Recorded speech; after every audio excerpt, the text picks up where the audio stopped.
All right, so Yeah, Andrew, talking about all this with him. little flashback here. When I say flashback, we just got to go through this real fast so you remember all the stuff that we're about to talk about today.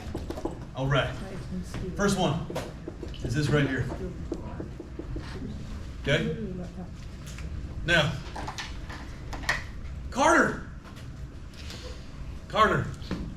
horizontal asymptote, go. Yeah, just throw it back real fast. Carter, power on bottom is greater, so it's an automatic. 1, 0. 0. 0.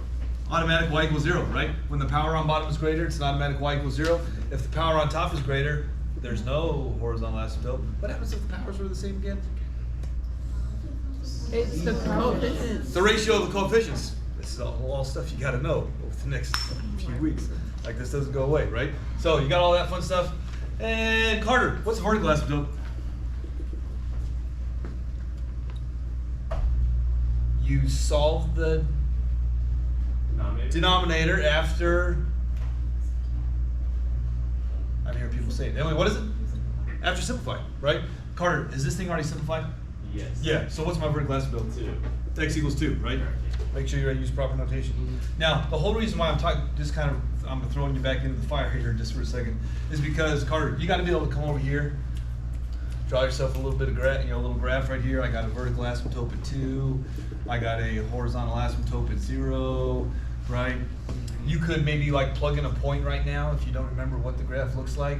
I would probably plug in 3 in for X because 3 is nice and neat, like 3 over 3 minus 2, which is 1, so 3 over 1 is 3. So because I know that this point is up here, Carter, I remember that rational functions in this form are like the hyperbolas, right?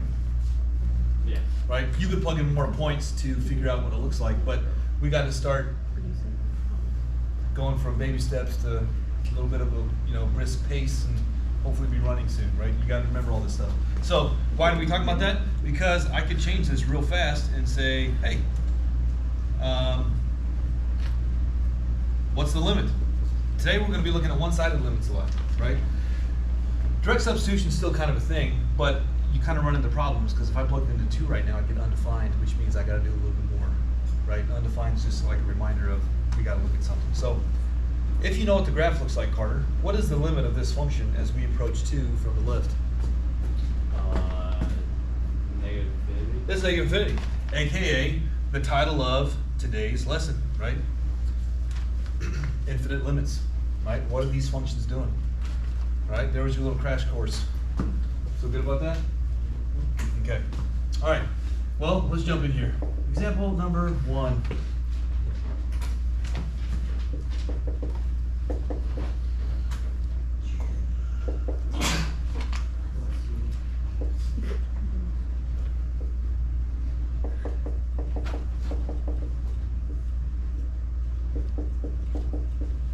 All right. We're really gonna pile it on right here just for a moment.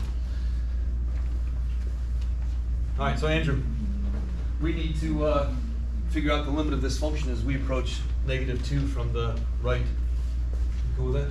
Yeah. All right, so direct substitution is just kind of weird for right now because you are going to get 0, 0, aka determinate form, which means we got to do some algebra. Right. So Andrew, you remember how to factor that? Yeah, it's negative x minus 4. No. Yeah, x minus 2 Yeah. plus 4. X Yeah. plus 4. Good. Over x minus 2 x plus 2. Excellent day. Good. Right? This reduces, and all of a sudden you're looking at something like this.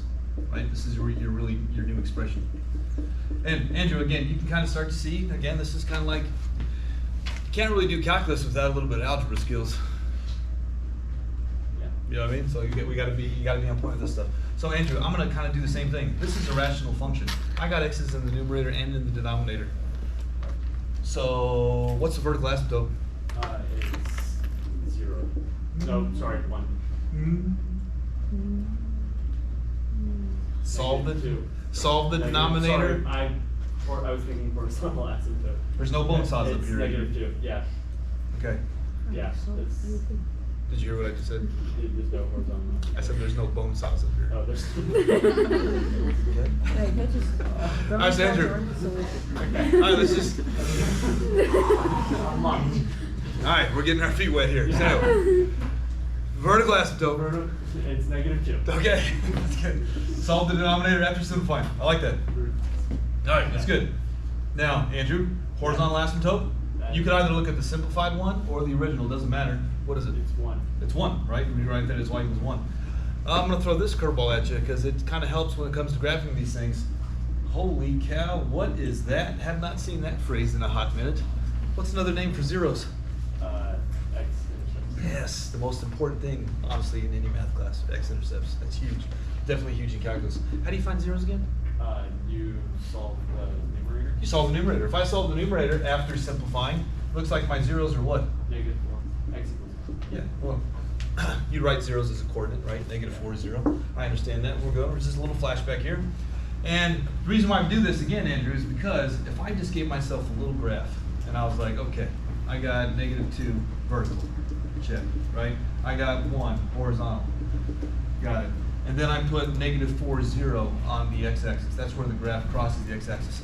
Because I know the graph goes through that point right here, I know that it's going to be one of those hyperbola functions that are opposite of each other, right?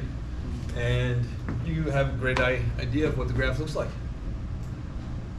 So Carter, you should be able to answer the question now. What is the limit of this function, aka this graph, as you approach -2 from the Right. Or, yeah, right. So what's the limit as I approach -2 from the right? Infinity.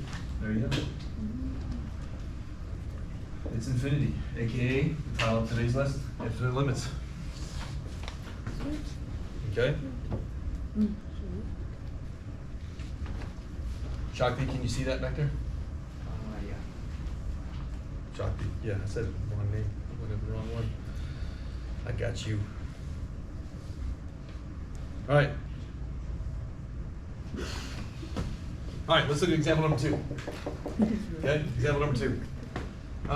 This one. This one's a good one.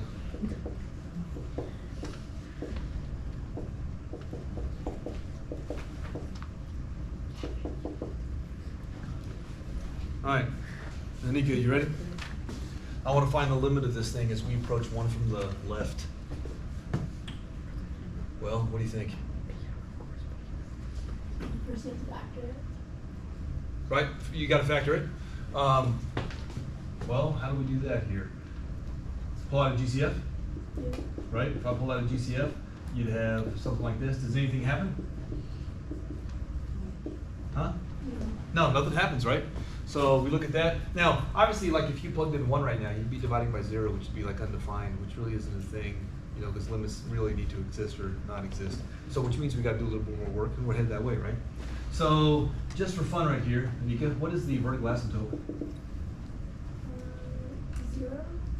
Wait, no, 1. There's 1, right? X equals 1, right? Solve the denominator after simplifying. What about the horizontal asymptote, just for fun? What was 1? Okay. When the power on top is greater, there's actually no horizontal asymptote. And Anika, you want to be better than all the other like pre-cal students in high school, right? Because you're in calculus.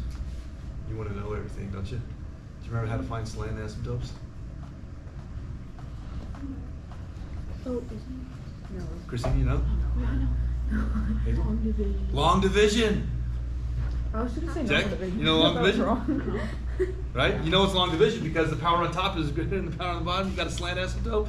And Jack, you're like, Mr. Baker, I love long division. You come over here and you're like x minus 1, x squared minus 3x. Then you look at this first one right here, Jack, and you're like, oh, what am I going to multiply x by to make it look like x squared? And you're like, x, and you can multiply 3 and you get x squared minus x. And then by the time you subtract off 9, you're going to get -2x. And you're like, holy cow, what does this do?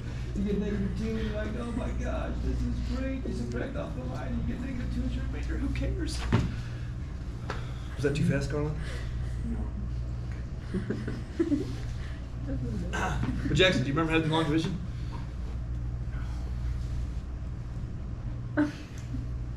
Okay. Yeah. Jackson, again, Jackson, this Mr. Baker's just trying to remind you.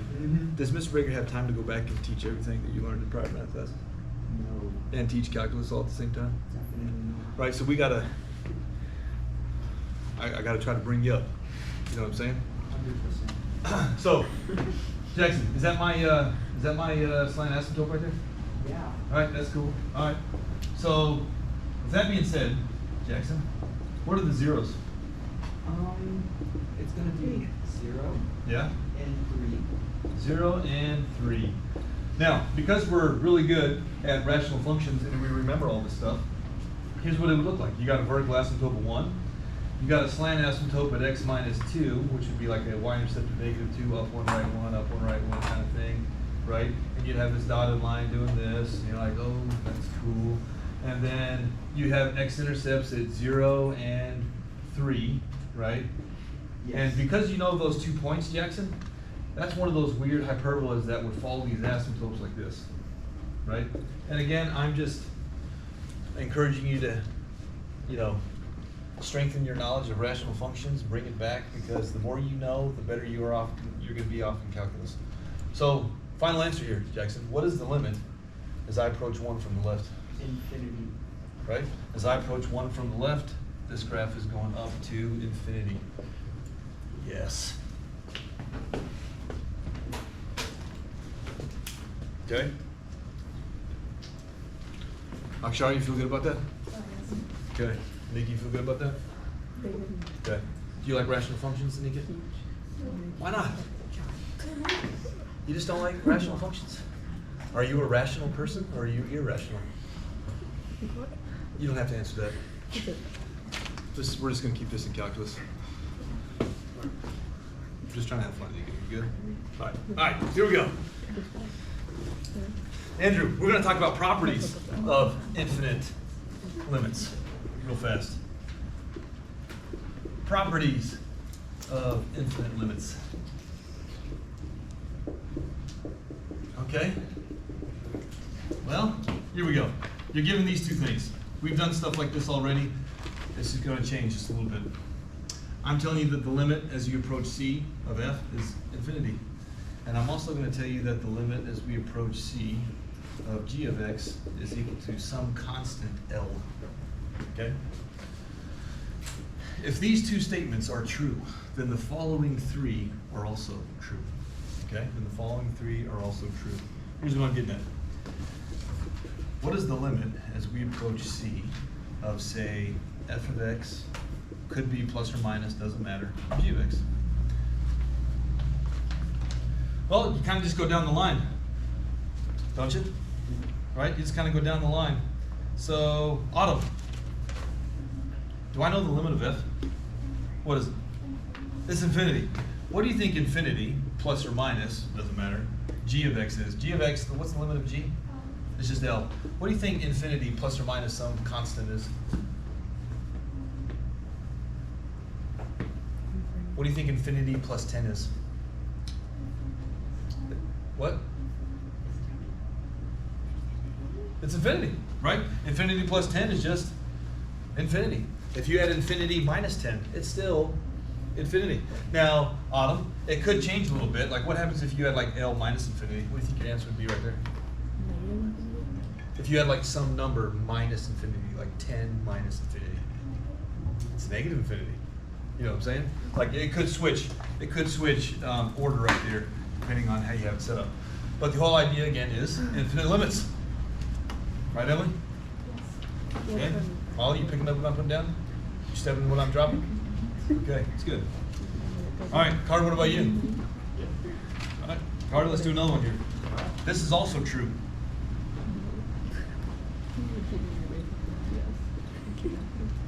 All right, so Carter, what do you think that answer is? You know the limit of f of x is infinity. You know the limit of g of x is some constant L. What do you think infinity times some constant is? Infinity, right? Like, well, assuming L is positive, right? If you had L being negative, infinity times the -1 is negative infinity, right? The signs, all of your signs that you've learned all your life still matter, right? But you can have infinity, right? Molly, you cool with that? And by far, this last one is the most important one of all of them. You've honestly, this is kind of like your first time seeing it, Jackson. It's your first exposure. You ready? What do you think it is? Division. Yeah, but something is important right here. what happens when you have something like this? Okay? I know the limit of G is L, it's some constant. But what happens when I have a constant over infinity? Jackson, what's the answer? Undefined. Jackson, let me ask you this. If I said 1 divided by 10 in your calculator, it's 0.1. If I said 1 divided by 1,000 in your calculator, it'd be 0.001. If I did 1 divided by 10,000, it would be 0.0001. What happens when this number gets huge? Where are these numbers actually going? They're going to 0. Anytime you divide by infinity, what's your answer? 0. That's huge. We use that all the time in calculus. All the time in calculus. When you divide by infinity, 0. Right? Now, Autumn, but the flip, you got to understand the flip though, right? If you had infinity over 10, what's infinity divided by 10? It's still infinity. What do you think infinity divided by 10 million is? It's still infinity, right? But if you got infinity on the bottom, 0. Okay, 0. All right, let's use some of these.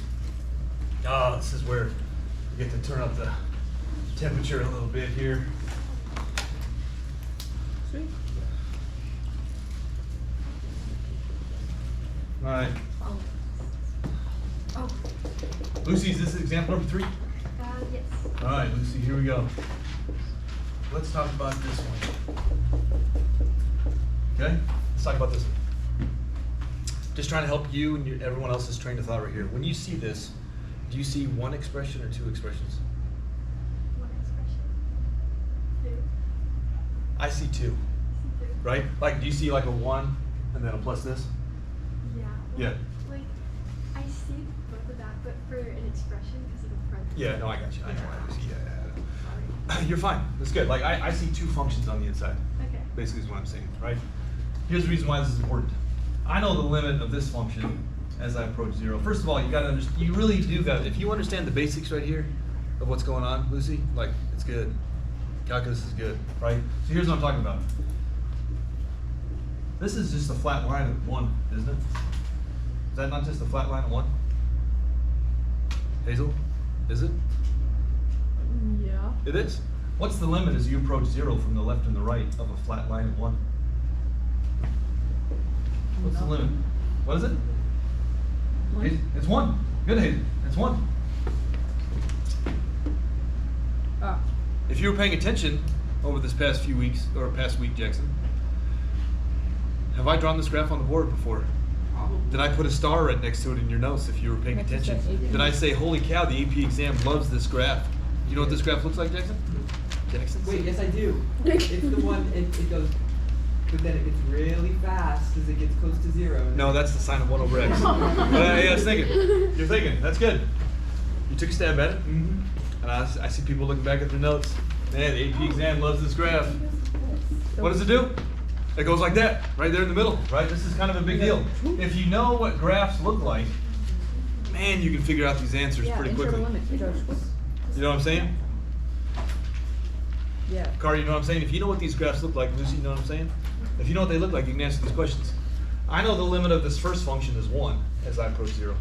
What's the limit of this second function as I approach 0? It's infinity. What do you think 1 plus infinity is? It's infinity.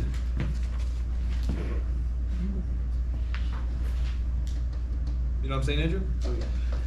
Mr. Baker, you've been talking all week about direct substitution. If I plug in 0 now, I get 1 plus undefined. Isn't 1 plus undefined? Undefined does not exist. It's undefined. Undefined is kind of like just a little boop. You got to think a little bit more. You know what I mean? That's what I'm trying to tell you, Carter. You know what I'm saying? Just because something's undefined doesn't mean it does not exist. You got to do a little bit more investigation. All right. Who is my trigonometric expert? Jackson. What? No, I'm not doing You raised your hand. I saw you. You were like this. That's 4 You were like times this. now. No, I was gesturing to somebody else. When you gesture, you're the expert. I'm sorry, I didn't mean it. Yeah, Jackson, here we go. Jackson. Jackson. Oh, here we go, man.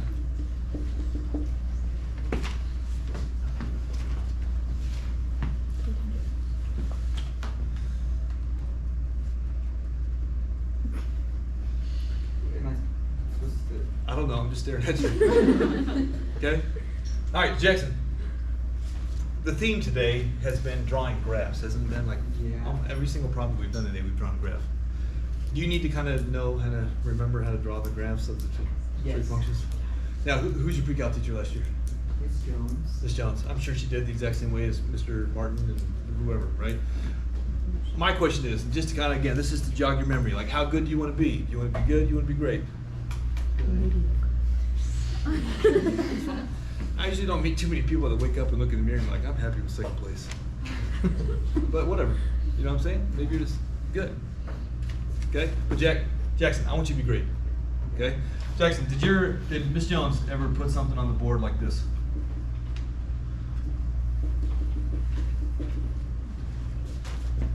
I think so. Yes. A, quote unquote, kind of stood for what? Remember that? The vertical stretch. Wait, no, the amplitude. The amplitude, right? It's the amplitude. What did B stand for? The period. And what was the formula for period for cotangent and tangent? Pi over the B value. Good, good. X minus C was all about what? The Opposite. wait. The phase shift. Phase shift. But it's Good, always Jackson. the other side. And D was the vertical, right? I remember that. Good news for you. Aren't you so proud of me? Okay, Jackson. Oh. We don't really do too much phase Yeah, shifts phase in this shift. class. You know what I'm Okay. saying?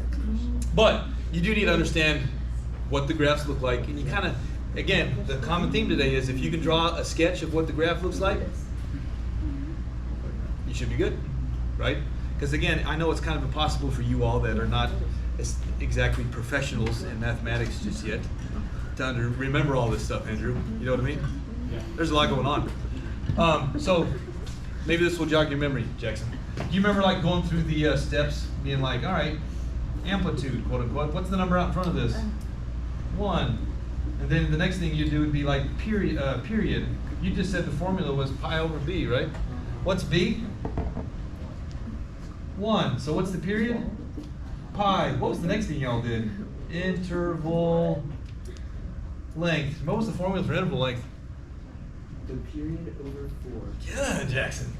If I took the period over 4, that would tell you right now that I could just go like pi over 4, 2 pi over 4, 3 pi over 4, right? I could just keep on counting up by pi over 4, right? And yes, Andrew, I'm not reducing my fractions. Don't get out your bone saw, okay? All right? Right, so, you know what I'm saying, Jackson? Is this all coming back? Yes. Shakti, you remember all this? Okay? Now, do you remember what cotangent looks like, Jackson? Let's find out. Jackson, right? There was an asymptote on the first one, asymptote on the last one. Cotangent started up. We know that cotangent of pi over 4 is 1 from the unit circle, but you know, these are your points right here. Like, again, this is going maybe too deep. Oh, yeah. It's going maybe too deep for you to remember all this stuff. But again, you got to be able to draw like a sketch of. Hopefully, you still have your notebook from past math courses, all this stuff, because it's good to know, right?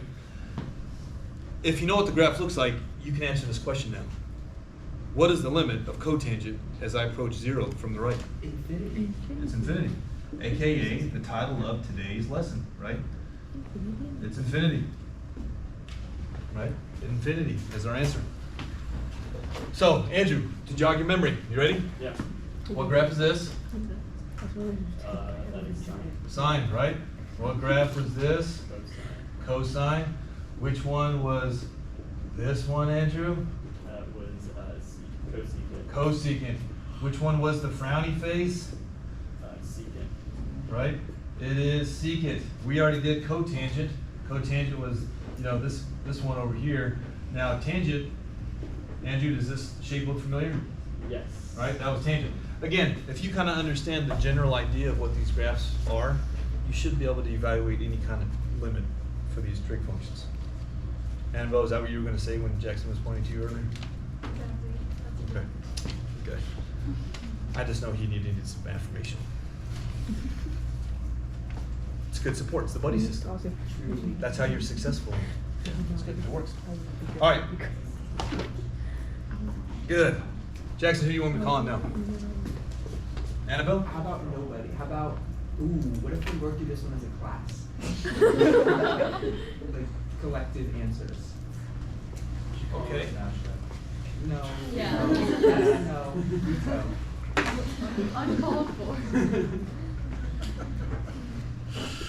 Jackson, this is the last one. We can do it. Wait. Huh? I'm calling you again. You've been such You a had great, your chance. great volunteer today. Andrew, you got some competition. No. Okay? But Jackson, pause. I'm gonna jump back over to Lucy. All right, Lucy. What do you see? I see 2 functions. I see 2 functions here too. You know what I'm saying? Like, this is technically all in parentheses, right? Because I see 2 functions though, right? 2 functions. Common theme today has been drawn what? Graphs. Graphs. Like, you know this is a parabola, right? What is the limit of this parabola as I approach 0 from the left? It's 0, right? I'm pretty sure Miss Jones has this graph on her wall somewhere. It's like parent functions, the ones that you should have memorized. I hope everyone in here does have this memorized. Remy, you know what this graph looks like? You want to ask Jackson? Jackson, do you know what this graph looks like? Yes. What does it look like? It's that one. That's good, right? That was the hyperbola. It looks like this right here. Okay? 1 over x was that famous hyperbola function. It looks exactly like that. So, Lucy, what is the limit of this function as I approach 0 from the left? Negative infinity. Negative infinity. What do you think 0 minus negative infinity is? Negative infinity. It's negative infinity. Right? That's the thing. Again, like Andrew, if you did direct substitution, you'd have 0 plus undefined. It's not undefined, you gotta do a little more, right? If you know what the graphs look like, it'll get you out of a tight spot. Colin, what do you think? You feel good about infinite limits? Okay. All right, well, go team on that one. Jackson, you too, go team.